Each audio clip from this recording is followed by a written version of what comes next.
बिस्मिल्लाहिर्रहमानिर्रहीम, अस्सलाम वालेकुम। अली सलमान जी टीवी के तमाम नाजरीन को जी स्पोर्ट्स में खुश आमदेद कहता है, जहां पीर से लेकर जुमेरात तक रोजाना रात 11:05 पर हम इस महफिल को सजाते हैं आपके लिए और बात करते हैं उस दिन खेले जाने वाले मैचेस या उस दिन से जुड़ी स्पोर्ट्स की खबरों के बारे में। आपके इल्म में है कि पाकिस्तान क्रिकेट बोर्ड ने दौरे वेस्ट इंडीज और इंग्लैंड के लिए पाकिस्तान के टेस्ट स्क्वाड का ऐलान कर दिया है। बाबर आजम को एक मरतबा फिर टीम की कमान सौंपी गई है और शान मसूद, जिनकी कप्तानी में पाकिस्तान ने 16 में से 12 टेस्ट मैचेस हारे थे, उनको जो है बतौर प्लेयर अप स्क्वाड में शामिल किया गया है और कप्तानी का ताज जो है उनके सर से वापस ले लिया गया है। पाकिस्तान के स्क्वाड के हवाले से गुफ्तगू करेंगे, पाकिस्तान क्रिकेट के मामलात के हवाले से गुफ्तगू करेंगे और मेरे साथ आज एक ऐसी ज़बरदस्त शख्सियत मौजूद है जिनका स्पोर्ट्स जर्नलिज्म के हवाले से बड़ा गहरा ताल्लुक है और स्पोर्ट्स जर्नलिज्म में कई दिहाइयाँ वो गुजार चुके हैं और साथ साथ जितना खूबसूरत लिखते हैं इतना ही खूबसूरत गुफ्तगू भी करते हैं और अल्फाज को अपने जुमलों में मोतियों की तरह परोने में उनको मलका हासिल है। मेरे साथ मौजूद हैं season sports journalist Shahid Hashmi साहब, शो में खुशामदीद कहते हैं। अस्सलाम वालेकुम शाहिद भाई। वालेकुम अस्सलाम, जीते रहिए सलमान मियां। सर आप कैसे हैं? खैरियत से हैं? ठीक ठाक हैं? पाकिस्तान में क्रिकेट के मामलात को बड़े करीब से देख रहे हैं आप?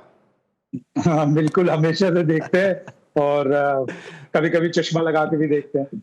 ठीक है, ऑल राइट है जनाब। लेकिन जो मुझे उम्मीद है कि हमारे सीनियर स्पोर्ट्स जर्नलिस्ट को नजर आ जाता है वो पाकिस्तान क्रिकेट बोर्ड के ऐवानों में बैठे लोगों को भी नजर नहीं आता और आज उन्हीं चीज़ों को डिस्कस करेंगे कि क्यों उनकी आंखों पे जो है वो पट्टी बंधी हुई है और पाकिस्तान क्रिकेट को क्यों वो और से नहीं देख रहे हैं। टीम को डिस्कस करेंगे, लेकिन उससे पहले लाहौर से हमारे जो स्पेशल करस्पॉन्डेंट हैं, हमारे स्पोर्ट्स रिपोर्टर हैं हमजा अब्बासी साहब, उनकी रिपोर्ट है पाकिस्तान के स्क्वाड के हवाले से। आइए पहले ज़रा वो देखते हैं। हमजा अब्बासी रिपोर्ट आपने देखी पाकिस्तान की तैयारियों के हवाले से, पाकिस्तान के टेस्ट स्क्वाड के हवाले से। शाहिद हाशमी साहब हमारे साथ मौजूद हैं। सर सबसे पहले तो ये बताइएगा कि पाकिस्तान के जो सर टेस्ट स्क्वाड का अनाउंसमेंट हुआ इससे आप किस हद तक एग्री करते हैं? क्योंकि बहुत सारे लोग ये बात कर रहे हैं कि कामरान गुलाम जो डोमेस्टिक में रिकॉर्ड होल्डर है, 40 साल का उन्होंने डोमेस्टिक का रिकॉर्ड ब्रेक किया, वो इस स्क्वाड का हिस्सा नहीं है। फिर साथ साथ साद बेग के हवाले से लोग बहुत ज़्यादा बात कर रहे हैं, जिन्होंने कायद आज़म ट्रॉफी में टॉप भी किया था बतौर बैट्समैन, बतौर विकेट कीपर, वो भी डिजर्व करते थे।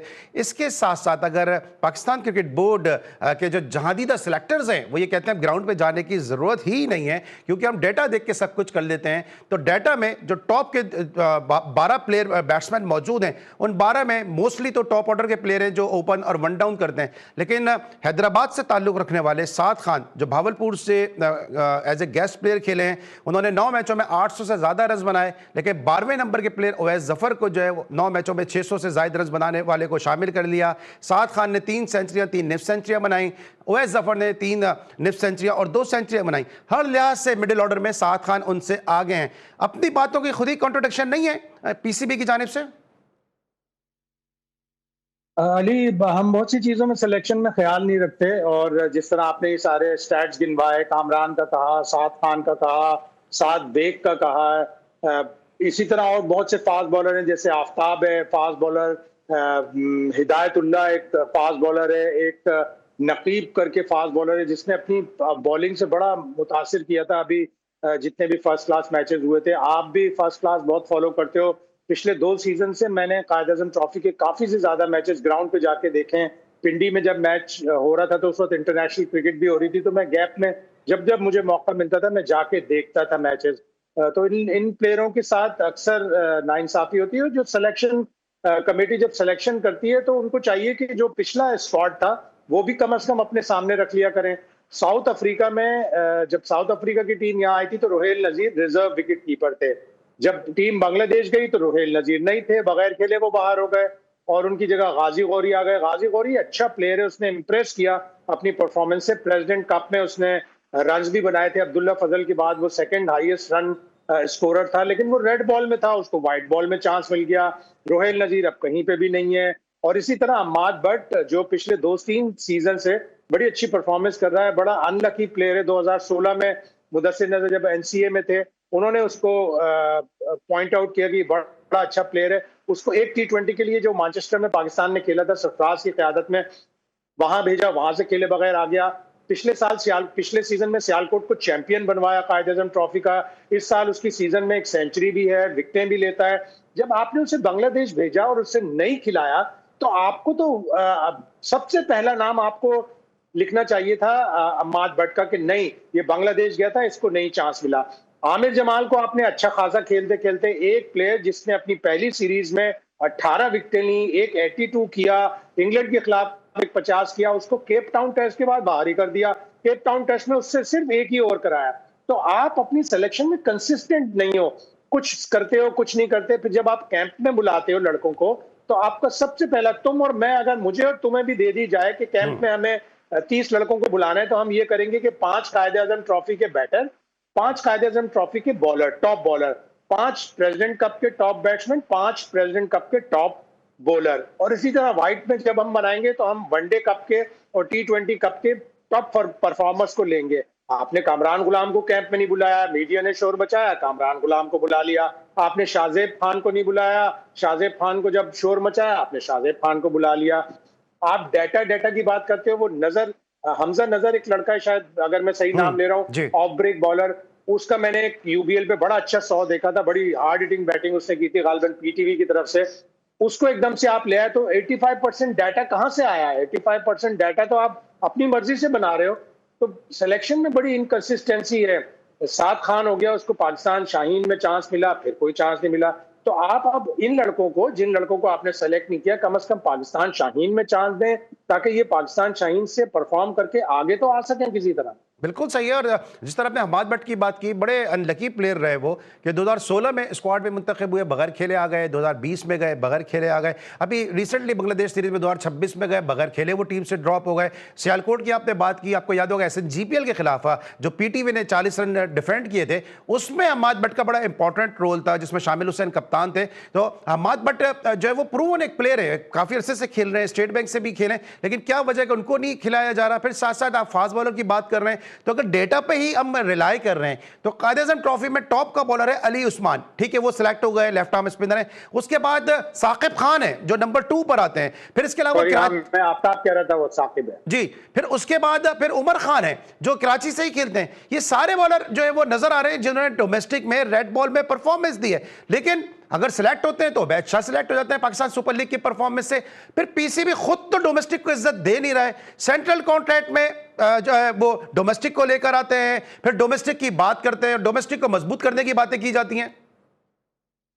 बहुत से प्लेयर अली ऐसे होते हैं जो पोटेंशियल पे लिए जाते हैं, जैसे गाजी गौरी को ट्रूली पोटेंशियल पे लिया है, मिसबा ने उसकी तारीफ की, सरफराज ने उसकी तारीफ की। चलें आप आके प्रेस कॉन्फ्रेंस में जस्टिफाई करें कि यार गाजी गौरी का मुकाबला रोहेल नजीर से था, लेकिन हम इसको पोटेंशियल पे हम समझते हैं ये ज्यादा अच्छा प्लेयर है, चलो एक आध प्लेयर का मान लेते हैं। लेकिन इसी तरह आप जैसे शाहनवाज धानी है, प्रूवन फर्स्ट क्लास मैचों में रेगुलर कर रहा है, फिर आप कहते हो, फिर बहुत से लोग ये कहते हैं कि यार सिंध के साथ ज्यादती हो रही है। अगर जैसे आपने बताया साकिब लड़का है, इसी तरह उमर लड़का है, इसी तरह शाहनवाज दानी है, 100+ फर्स्ट क्लास विकेटें हैं, 6-7 साल से फर्स्ट क्लास क्रिकेट खेल रहा है। पाकिस्तान ने उसको व्हाइट बॉल में मौका दिया, इतना बुरा नहीं किया उसको, आपने व्हाइट बॉल से भी निकाल दिया। उबैद को आपने पोटेंशियल पे लिया है, चलो ठीक है, लेकिन मोहम्मद अली और मोहम्मद अब्बास ये एक जैसे बॉलर है कि ये दोनों इंग्लैंड में तो बहुत अच्छे रहेंगे, लेकिन वेस्ट इंडीज में अब्बास ज्यादा सूटेबल रहता। अब आपने 5 फास्ट बॉलर सेलेक्ट किए, आमिर जमाल को मिला के, पांचों राइट आर्म फास्ट बॉलर हैं, पांचों वन डायमेंशनल बॉलिंग अटैक है। आप एक लेफ्ट आर्म बॉलर लेते, चलो आप सिंध की बात नहीं करते, मैं तो पूरे पाकिस्तान की बात करता हूँ। शहजाद गुल बहुत अच्छा बॉलर है, स्पीड भी है उसकी, उसने लेफ्ट आर्म फास्ट बॉलर है। इसी तरह हमजा एक जो कराची किंग्स से खेला था, वो भी fast bowler, left arm fast bowler है। तो आप कम से कम चेंज करने के लिए मीर हमजा को आपने एकदम से बाहर कर दिया, वो किसी गिनती में ही नजर नहीं आ रहा। ठीक है, उसने पिछले फर्स्ट क्लास सीजन में इतने मैचेस नहीं खेले, लेकिन वो तो आपका टेस्ट मैच का रेगुलर बॉलर था। वो गालिबन बांग्लादेश से खेलने के बाद से बाहर हो गया। तो आप अपने साथ खुद ही नाइंसाफियां करते हो, एक प्लेयर को एक सीरीज में लेते हो, फिर उसे ड्रॉप कर देते हो। आमिर जमाल अगर इतना ही अच्छा था, वो अच्छा है, वो कंसिस्टेंटली परफॉर्म करेगा, लेकिन आपने उसको एकदम से बाहर कर दिया। आप अम्माद भट्ट को ले आया, उसको आपने एकदम से बाहर कर दिया। तो ये सिलेक्शन की जो बेकायदगी है ना, ये बहुत प्रॉब्लम करती है। आप एक टीम बनाएं और पिछली वाली टीम रखें कि यार इसमें ये 2 प्लेयर थे 15 में जो नहीं खेल सके थे, इन दोनों के हम नाम सबसे पहले लिखेंगे, और फिर अगर किसी को ऐड करना है तो आप ऐड करें। इंग्लैंड भी करता है पोटेंशियल पे, जैसे जैकब बैथल को बगैर फर्स्ट क्लास की सेंचुरी के उन्होंने सेलेक्ट किया, क्या प्लेयर है। कल परसों जो मैच उसने इंग्लैंड को जितवाया, वर्ल्ड कप के सेमीफाइनल में इतनी जबरदस्त सेंचुरी बनाई थी, ट्रूली पोटेंशियल पे खेल रहा है। उसका फर्स्ट क्लास में कोई भी 100 नहीं था, उसने न्यूजीलैंड में जाके 250 किए, उसने सिडनी टेस्ट में एशेस के इतने बड़े कॉल्ड्रॉन में उसने जाके जनाब 100 किया, तो वो पोटेंशियल पे सेलेक्ट हुआ है। लेकिन हमारे यहाँ अगर पोटेंशियल पे आप सेलेक्ट करेंगे तो उसमें ईमानदारी का उनसर शामिल होना चाहिए। बिल्कुल, ये ईमानदारी का अंसर शामिल होना चाहिए। गाजी गौरी की बात की, senior and seasoned sports journalist Shahid Hashmi. Ghazi Ghauri के बारे में जब एक विकेट कीपिंग का कैंप लगाया गया तो उस विकेट कीपिंग कैंप के इंचार्ज ने मुझे ऑफ द रिकॉर्ड भी कहा, और मेरे किसी और शो में भी उन्होंने गाजी गौरी के बारे में क्या कहा, इसको भी डिस्कस करेंगे। और फिर अगर डाटा, जो आज डाटा की बात कर रहे हैं, अगर डाटा उनके दौर में होता तो क्या आज वो बताने वाला डाटा बैठा होता पीसीबी में बैठा? ये बात करेंगे एक छोटे से ब्रेक के बाद।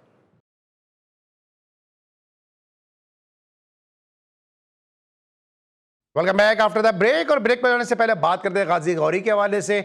और गाजी गौरी के लिए आप बात करते हैं शायद भाई, तो अतीकुज़्ज़मान है, जब वो पाकिस्तान क्रिकेट बोर्ड के साथ वाबस्ता थे, एक कीपर्स के हवाले से कैंप लगाया, और अतीक का ऑफ द रिकॉर्ड ये कहना था, बल्कि शायद मेरे किसी शो में भी उन्होंने कहा कि जो विकेट कीपर्स थे वहाँ पर टॉप 5 विकेट कीपर्स में भी गाजी गौरी नहीं आ रहे थे। गो के बासलाहियत हैं लेकिन टॉप 5 में भी वो नहीं थे। अचानक कैसे ब्लू आइट बॉय हो गए वो पाकिस्तान क्रिकेट बोर्ड के उनको रोहिल नज़ीर के ऊपर और साद बेग जैसे विकेट कीपर के ऊपर, इवन मैं अगर अब हसीब की बात करूं तो हसीब के ऊपर भी तरजीह देके जो है वो पाकिस्तान क्रिकेट टीम का हिस्सा बनाया जा रहा है। मैं ये बात सुन के बहुत हैरान हूं, इसलिए कि जिस तरह मैंने देखा है, अभी जो बांग्लादेश में ओडीआई मैचेस खेलने के लिए गाजी गौरी गए थे, फिर ऑस्ट्रेलिया के खिलाफ खेली, कीपिंग तो उन्होंने बहुत अच्छी की, और कीपर में सरफराज जैसे बंदे का कोई कमेंट देना, सरफराज की असेसमेंट मैं समझता हूँ बहुत ही परफेक्ट होती है। सरफराज की असेसमेंट, उसने कहा कि गाजी गौरी को हमने पोटेंशियल के ऊपर लिया है, अच्छा टैलेंटेड विकेट कीपर, उसने कीपिंग भी अच्छी की। अगर अतीक ने ये कहा है तो वाकई मुझे हैरानी हुई है। हो सकता है 1-1.5 साल 2 साल पहले की ये बात हो, और फिर गाजी गौरी ने अपने आप को इम्प्रूव किया हो। बैटिंग भी उसने बड़ी कॉन्फिडेंटली की, पहले वनडे में 29 रन बनाए, फिर एक 50 किया उसने, तो बैटिंग भी बड़ी कॉन्फिडेंटली कर रहा है। लेकिन मुझे लगता है कि वो जिस तरह उसने प्रेसिडेंट कप में 400 प्लस रन बनाए थे, वो रेड बॉल का ज्यादा अच्छा प्लेयर साबित होगा। और मेरी इतलात ये है, बल्कि एक दो और हमारे साथी हजरात हैं, उनकी इतलात ये है कि पहले टेस्ट में गाजी गौरी का डेब्यू होने वाला है। अब रिजवान या तो एज बैट्समैन खेलेगा मिडिल ऑर्डर में, या रिजवान को हटा के गाजी गौरी को खिलाया जाएगा, इसलिए कि रिजवान की सिलेक्शन के ऊपर भी काफी बातें चल रही थी कि वो फिट नहीं है। चेयरमैन ने कहा, जो चेयरमैन का इशारा था, बहुत से लोग ये कहते हैं कि वो भी इशारा रिजवान की तरफ था कि रिजवान ने जिस तरह बांग्लादेश में 2 बड़ी अच्छी इनिंग्स खेली, लेकिन वो उस स्टाइल से नहीं खेली कि टीम को बचाता है। जैसे पहले टेस्ट मैच में 50 की, फिर सेकंड टेस्ट मैच में पाकिस्तान गालिबन 78 रन से हारा, उसने अगर 94 किया था तो उसको बड़ा 100 करते और पाकिस्तान को जितवाते, तो रिजवान का पता चलता। तो उसके ऊपर थोड़ी सी ये है कि वो शायद अपने लिए ज्यादा खेल रहे हैं, और ये टीम मैनेजमेंट का एक पॉइंट ऑफ व्यू बन गया है, तो इसीलिए शायद गाजी गौरी को प्रमोशन मिल रहा है। और साद बेग वाकई डिजर्व करता है, 1000 रन भी बनाए, लेकिन उसकी कीपिंग के बारे में ये कहा गया कि गाजी गौरी उससे ज्यादा अच्छा कीपर। ठीक है, ऑलराइट। बाबर आजम की कप्तानी पे भी बात करेंगे, लेकिन जरा पहले उन पे बात कर लेते हैं कि जिन्होंने टीम अनाउंस की है। वो ये कहते हैं कि अब सिलेक्टर्स को जो है वो ग्राउंड जाने की जरूरत नहीं है, हम डाटा से हम टीम बना लेते हैं। आप मुझसे बेहतर ये बात जानते होंगे कि जब 14 साल के आकिब जावेद को पहली मरतबा इमरान खान साहब ने वसीम राजा के रिकमेंडेशन पे मुंबई क्लब ऑफ इंडिया की जो सिल्वर जुबली सेलिब्रेशन थी उस टीम में शामिल किया, इंडिया वो खेलने गए, और फिर सचिन तेंदुलकर ने मुंबई के लिए वो खेलते थे, पाकिस्तान के लिए बतौर मुतबादिल प्लेयर फील्डिंग की, और इंडिया से पहले उन्होंने पाकिस्तान की टीम को रिप्रेजेंट किया। तो क्या उस वक्त अगर डेटा होता तो क्या आकिब जावेद वसीम हैदर की जगह ऑस्ट्रेलिया चले जाते? या आप मुझसे बेहतर जानते हैं। फिर वसीम अकरम 1 साल पहले वो अपने कॉलेज की टीम में भी नहीं थे, और अगले साल वो पाकिस्तान को रिप्रेजेंट कर रहे थे, और अब दुनिया में जहां भी टीम बनती है, सदी की बेहतरीन टीम ऑफ द सेंचुरी, उसमें पाकिस्तान से अगर कोई नाम होता है तो सिर्फ वसीम अकरम होते हैं। तो डेटा पे अगर टीम बनती तो ये सारे नाम आते क्या?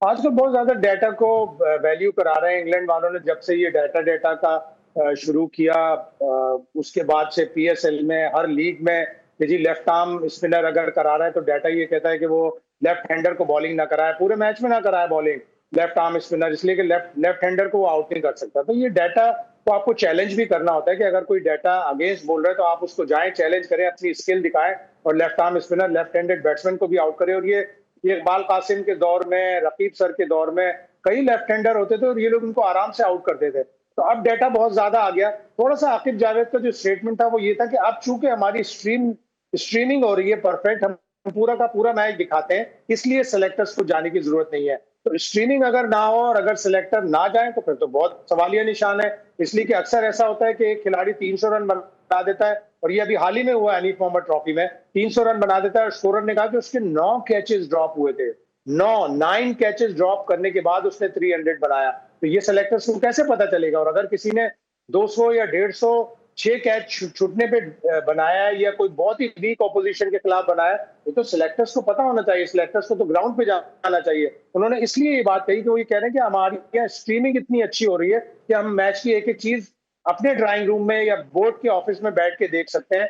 सो बी इट, लेकिन जो ग्राउंड में जाकर देखने की चीज है, जो ग्राउंड में जाके पता चलता है, वो मेरा ख्याल है शायद लाइव स्ट्रीमिंग में भी पता नहीं चलता। बिल्कुल सही डाटा की आपने बात की। एक कायदम ट्रॉफी के एक फर्स्ट क्लास के मैच में एक ट्रिपल सेंचुरी स्कोर हुई, और मैं उस मैच में कमेंट्री कर रहा था। जो जेन्युइन विकेट कीपर था उसकी तबियत खराब हो गई, तो उसकी जगह उस विकेट कीपर को खिलाया गया और उस बैट्समैन को खिलाया गया जो विकेट कीपिंग करता था। पाकिस्तान के लिए भी उसने विकेट कीपिंग की।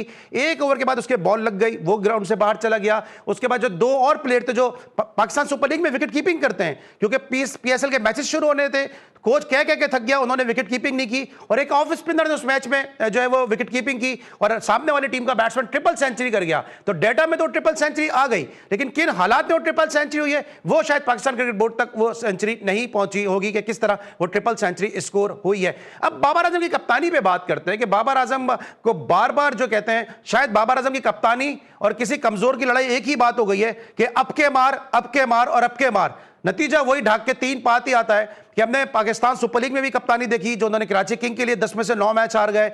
इसके अलावा भी हमने उनकी कप्तानी देखी, इंटरनेशनल में भी हमने उनकी कप्तानी देखी। क्या उनमें ऐसा स्पार्क है कि एक दफा फिर उनको कप्तानी का हुमा जो इनके सर पे सजा दिया गया? देखो, पाकिस्तान ने ये सौदा मजबूरी में किया है, और मजबूरी का सौदा उस वक्त होता है जब आपके पास एक ऐसा लो पॉइंट आ जाता है कि टेस्ट में आपके पास कोई ऑप्शन नजर नहीं आ रहा। शाहीन शाह अफरीदी को आप ये कह रहे हैं कि नहीं, अब हम उसे वनडे और वाइट बॉल ज्यादा खिलाएंगे, वो फर्स्ट क्लास क्रिकेट खेलेगा तो हम उसे टेस्ट में चांस देंगे। और जितने भी ऑप्शन है, सलमान आगा ने हम सब की इतला के मुताबिक उसको ऑफर की, उसने मना कर दिया। जाहिर है इतने खराब हालात थे, टीम बांग्लादेश से 4 लगातार टेस्ट मैच हार गई, 90 नंबर पर है, रैंकिंग में 7वें नंबर पर आ गई। तो आप इतने पीछे हैं कि इस वक्त कोई भी कप्तानी, और आगे जो 2 टेस्ट वेस्ट इंडीज के और 3 टेस्ट इंग्लैंड के नजर आ रहे हैं, बड़े खतरनाक है, किसी भी कप्तान के लिए आसान नहीं होंगे। तो उन्होंने जब उनके पास कोई ऑप्शन नहीं बचा, रिजवान को वो बनाना नहीं चाह रहा है, तो आपके पास सारे ऑप्शन खत्म हो गए। सऊद शकील को कह रहे हैं, तो उसकी परफॉर्मेंस पिछली 2-3 सीरीज से 16 इनिंग्स हो गए, उसकी कोई सेंचुरी नहीं है, उसकी परफॉर्मेंस एकदम से खराब हो गई, वरना वो एक ऑप्शन हो सकता था, वो भी नहीं है टीम में। तो अब आपके पास कोई ऑप्शन नहीं बचा। लेकिन मुझे ब्रेक पे जाना है शायद भाई, जरा मुझे क्विकली बता दिएगा, फिर हमारी ये डोमेस्टिक क्रिकेट की जो तारीफ में लोग जमीन आसमान के कलाबे में लाते हैं, हमारी क्रिकेट का फेलियर नहीं है कि हमारे पास कोई कप्तान ही नहीं है? और जो माइक हैसन कहते हैं, वो कहते हैं मैं चाहता हूं एक टीम में 5 से 6 कप्तान हो। बहुत बड़ा खला है हमारी ये कि कप्तान हम ग्रूम नहीं करते। हम वाइस कप्तान बनाते हैं एक सीरीज में, फिर अगला वाइस कप्तान आ जाता है, फिर एक और अगला वाइस कप्तान। इस दफा तो 1-2 दफा तो क्रिकेट बोर्ड के लोगों ने कहा वाइस कप्तान की जरूरत ही नहीं है। तो जब तक आप वाइस कप्तान नहीं बनाओगे, ग्रूम नहीं करोगे। अभी इंडियन प्रीमियर लीग में जब पैट कमिंस नहीं आया तो 10 के 10 कप्तान टीमों के इंडियन थे। हमारी PSL में हम एस्टन टर्नर को कप्तान बना देते हैं, हम सारे फॉरेनर्स लाके बुला के उनको कप्तान बना देते हैं, लेकिन हम अपने प्लेयरों को कप्तान नहीं बनाते। हमने कभी अपने कप्तानों को ग्रूम ही नहीं किया, इसीलिए हम जो है वो फिर पलट कर बाबर आजम के पास गए। बाबर आजम ने जब 2023 में रिजाइन किया था, उस वक्त उसका पॉइंट ऑफ व्यू ये था कि ज़का अशरफ साहब मुझे व्हाइट बॉल से ना हटाएं, मैं तीनों फॉर्मेट का कप्तान रहना चाहता हूं, और अगर मुझे एक से भी हटाएंगे तो मैंने रिजाइन कर देना। उसने स्टेप डाउन कर दिया, जबकि वो 2 टेस्ट मैच की सीरीज श्रीलंका से जीत कर आया था, और उसका टेस्ट का रिकॉर्ड 20 टेस्ट मैचों में शायद 10 जीते हुए थे, 6 हारे हुए थे, 4 ड्रॉ थे, यानी उसका रिकॉर्ड अच्छा था। उसने टेस्ट में कप्तानी छोड़कर अपने साथ भी एक बहुत बड़ी ज्यादती की थी। अब आपके पास ऑप्शन ही नहीं है, तो आपको वापस उसी के पास जाना पड़ रहा है। लेकिन अब अल्लाह के वास्ते पाकिस्तान की क्रिकेट की बेहतरी के लिए बाबर आजम को अपनी कप्तानी इंप्रूव करनी होगी। इन 5 टेस्ट मैचों में अगर पाकिस्तान एक टेस्ट मैच भी जीत जाए तो मैं कहता हूं कि कप्तानी में और टीम में इंप्रूवमेंट आएगी। और ये बड़ा लम्हा फिक्रिया है कि शायद हाशमी साहब जैसे सीनियर जर्नलिस्ट अब इस नहज पर आ गए इस परफॉर्मेंस को देख के कि अगर 5 में से एक भी जीत जाएं तो हमारे लिए बड़ी ये ब्लेसिंग तरह बात करते हैं शायद हाशमी साहब कि बाबर आजम की कप्तानी मजबूरी का नाम शुक्रिया बन के सामने आई है। ब्रेक लेके वापस आएंगे, मजीद गुफ्तगू करेंगे, मिलते हैं छोटे से ब्रेक के बाद।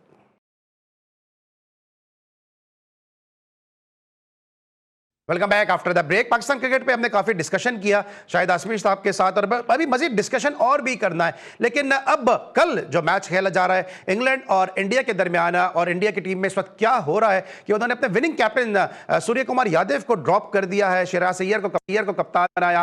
आयरलैंड के खिलाफ 2 T20 मैच हार गए और विनिंग स्ट्रीक जो थी 14 सीरीज की, और वो जो है वो टूट गई वहां पे। इसके बाद फिर पहला मैच बारिश की नजर हो गया, और फिर अगले मैच में जिस तरह से बैथल ने बैटिंग की, बेंटन ने बैटिंग की, और इंग्लैंड ने वहां पे 190 का जो टारगेट था उसको चेस भी कर लिया। सर, ये जो इस वक्त इंडिया की टीम में चल रहा है, ये आपको लगता है कि गौतम गंभीर बनी बनाई टीम खराब कर रहे हैं, या आपको लगता है कि ये सही फैसले कर रहे हैं? वो इंडिया के पास दरअसल अली ऑप्शंस बहुत हैं कि उन्होंने सूर्य कुमार को हटाया कि उसकी परफॉर्मेंस सही नहीं चल रही थी। वर्ल्ड कप जीता, good bye, tata bye bye, अल्लाह हाफिज कर दिया उसको, उसकी परफॉर्मेंस भी नहीं थी। उनके पास ऑप्शन बहुत हैं। वो अभी ईशान किशन को कप्तान बना सकते हैं, वो अभी हार्दिक पांड्या को कप्तान बना सकते हैं, वो अभी अक्षर पटेल को कप्तान बना सकते हैं। और उन्होंने कप्तान बनाने के बाद एक नई टीम बनाकर उन्होंने आयरलैंड भेज दी। आयरलैंड में जो 2 मैच वो हारे, अपनी एरोगेंस पे हारे। वो आईपीएल में 65 टाइम्स 200 का टोटल हुआ इस वाले आईपीएल में। 1426 छक्के लगे हैं और 220 9 टाइम्स चेज हुआ, 200 कोई 26-27 दफा चेज हुआ। छोटे ग्राउंड, फ्लैट पिचेस खेल खेल के वो इतने एरोगेंट हो गए थे। उन्होंने आयरलैंड के दोनों मैच एरोगेंस में हारे हैं। ईशान किशन के शॉट देख लो, अभिषेक शर्मा के शॉट देख लो, शिवम दुबे के शॉट देख लो, वो एरोगेंस में कि यार आयरलैंड तो ऐसी टीम है माठी सी, इसको हम हरा देंगे। उन्होंने दोनों मैचों में, एक मैच में 182 चेज नहीं कर सके, एक मैच में 153 154 चेज नहीं कर सके। तो और फिर बाद में श्रेयस अय्यर ने कहा कि नहीं, ये तो ग्राउंड अजीब सा था, ये तो क्रिकेट का ग्राउंड नहीं था, ये तो इसकी डायमेंशन अजीब सी थी, डबल नहीं बना सकते, डबल बनाओ तो पता नहीं क्या क्या क्या, कुछ नहीं कहा उसने ग्राउंड के बारे में। तो वो अपनी एरोगेंस में हार गए। और इंग्लैंड में जो मैच हारे, वो जैकब बैथल ने जबरदस्त बैटिंग की, वरना इंडिया ने तो 0 पे 2 टॉप प्लेयर बटलर और सॉल्ट आउट कर लिए थे। और आगे मैचेस अच्छे होंगे, इंडिया के पास टैलेंट है, इसलिए इंडिया ने ऐसे फैसले किए। और गौतम गंभीर तो जाहिर है, गौतम गंभीर है, वो संजू सैमसन को भी निकाल देगा और सबको निकाल देगा। लेकिन जहां पे टीम हारेगी तो पेशेंस उनके यहाँ भी कम है। अगर 1-2 सीरीज और हार गई तो फिर गौतम गंभीर को लेने के देने पड़ जाएंगे। और आपने सैमसन की बात की, तो अभी जिम्बाब्वे के टूर पे सैमसन को ड्रॉप भी कर दिया गया है। संजू सैमसन जिम्बाब्वे के टूर का हिस्सा नहीं है। सूर्यवंशी के हवाले से क्या कहेंगे कि बहुत तनकीद की जा रही थी कि आयरलैंड में खिला देना चाहिए था। सुनील गावस्कर साहब ने भी कहा कि इनको खिला देना चाहिए था। फिर पहला मैच वो खेलते सामने, जिस तरह अभिषेक ने बैटिंग की, अभी अभिषेक शर्मा ने, प्रेशर भी आया क्योंकि बॉल उनके बल्ले पे आ ही नहीं रही थी, लेकिन फिर भी 14 गेंदों पे उन्होंने 2 बाउंड्री स्कोर की। लेकिन तनकीद हुई है 15 साल के बच्चे के ऊपर। क्या लग रहा है आपको कि अभी इतनी ज्यादा तनकीद दूसरा शादाब कबीर, दूसरा हसन रजा तो नहीं बना देगी? टैलेंट तो उसमें बहुत है, और जिस तरह उसने आईपीएल में खेला, लेकिन अगेन वही फ्लैट पिचेस, वही छोटी बाउंड्रीज, वहां पे इतनी जबरदस्त बैटिंग की कि 700 रन बना लिए, 200 प्लस का स्ट्राइक रेट था, छक्के उसने 72 छक्के मार दिए, जो आईपीएल का रिकॉर्ड हो गया।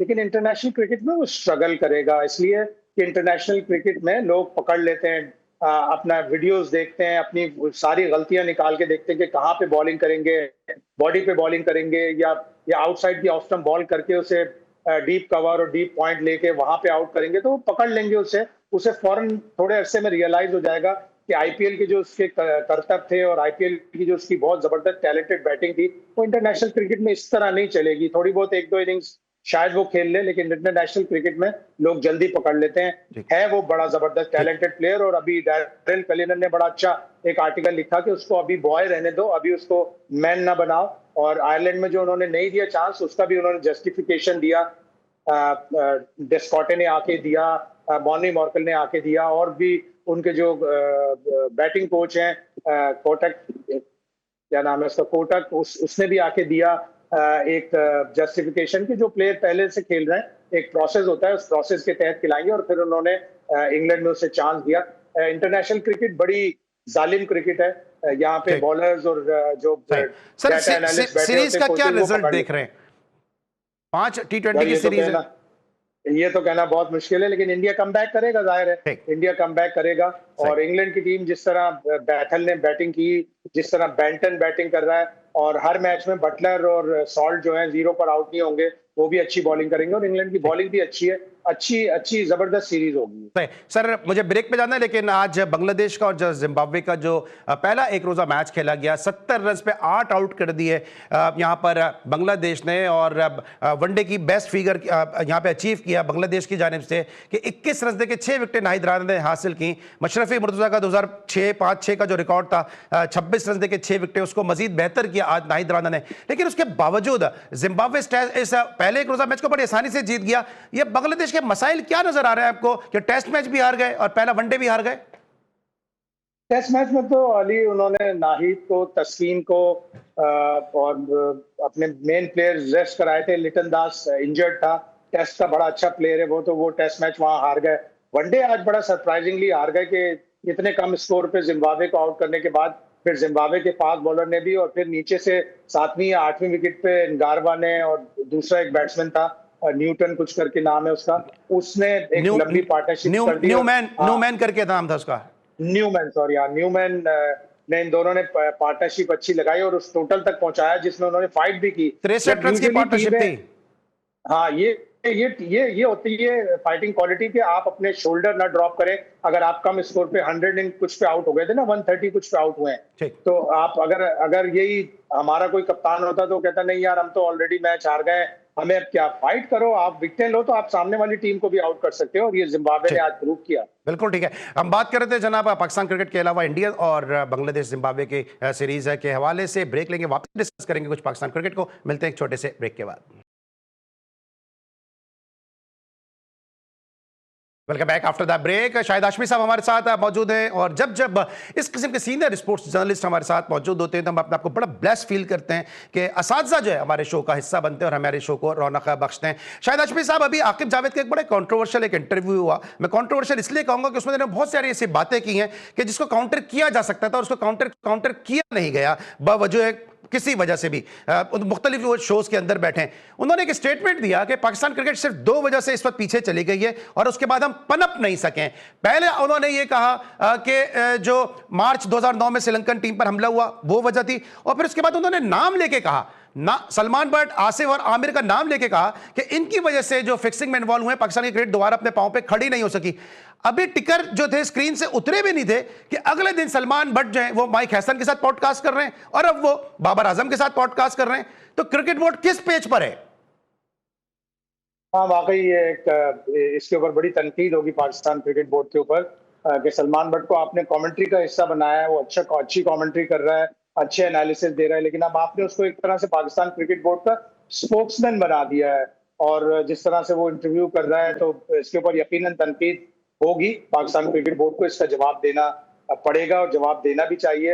हो सकता है कि आकिब जावेद इन सब चीजों में नहीं बोलना चाहते हो, और उन्होंने कह तो दिया कि 2010 के एपिसोड के बाद हमारी क्रिकेट पीछे चली गई।